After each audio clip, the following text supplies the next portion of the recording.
Hi crafty friends, this is card number 35 in Full Deck Challenge 3. I have my constant, the postage stamp, and then I'm working with watercolor powders today in turquoise and purple. They are Color Burst and Brusho. My carryover item from last week will be the colored sentiment. I will color a sentiment to match today's card. This week's prompt was alphabet. I'm going to use these alphabet stickers. These stickers aren't flat, they're a little bit raised, so they will create a lot of texture. So today I'm going to show you how to work with texture. I'm going to start by adding Mod Podge over my entire card because although these alphabet letters are stickers, they're not going to stick very well to the face of the card. So I'm going to add some Mod Podge as an adhesive. I'm going to cover the entire card. It's just easier that way. And then I'm going to place the alphabets randomly over the card. I'm not spelling anything out. I'm really using these stickers as texture base. And I've had them for such a long time, I think it's time to use a few of them up. Next week's prompt is brought to you by my daughter Rafi, and she chose flowers. This technique would also work with flatter stickers. The texture won't be quite as pronounced, but it would still work even if your stickers weren't raised. Once all my alphabets are in place, I'm going to dry the Mod Podge well, and once that's dry, I'm then going to go over everything with white gesso. There is two reasons for this. One, I want everything to be white, so I have a nice blank canvas to do my color on, and then also the gesso will create a nice base that will allow all the color to attach to. Gesso is a primer, so I'm basically priming my card, ready to take the color. And then I'm remembering to leave the number and the card suit visible on the right hand side. I've left it at the top and the bottom. Let's see if I remember to do that all the way to the end. I'll show you a close-up of the card so you can see the beautiful texture that is created. You can see it is quite lifted off the card and it makes the card quite dimensional.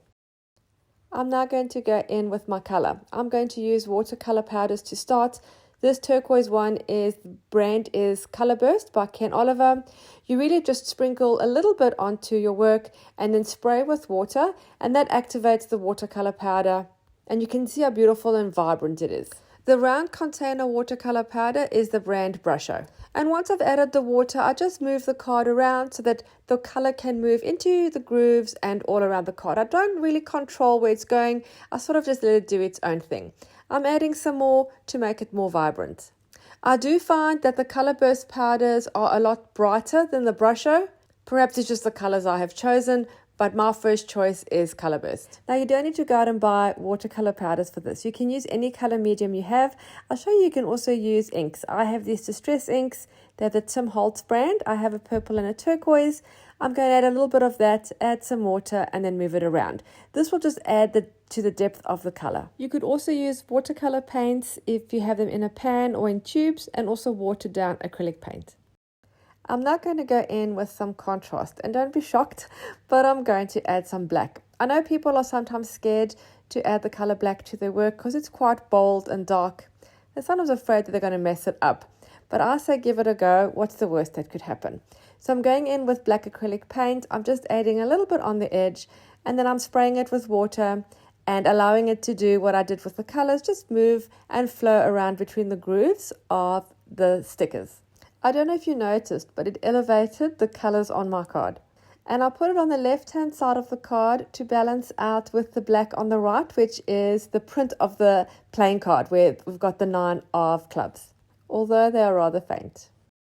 I'm coloring one of my white sentiments in the purple. If you remember, this is my carryover item from last week.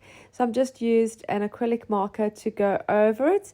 It is the ArtStacks brand and they are transparent, so you can actually see the text of the sentiment. I've cut it in half and I'm going to do a white backing just so that it stands out a little bit more. So I've just stuck it down onto some white paper and then I'm going to cut around it, leaving about 2 millimeters all the way around. This will help it not get lost in the background. I'm going to add my stamp as the focal point. In hindsight, I think it would have been better if I had a turquoise stamp because it would have shown better, but I don't have. I only have a purple that matches, so we'll go with that. I'm just going to stick down my sentiment. And then I thought to try and help make that postage stamp stand out a bit more, as it is a focal point, I'm going to add some colored thread behind it. I started off with some turquoise thread, thinking it'll be a good contrast with the purple stamp.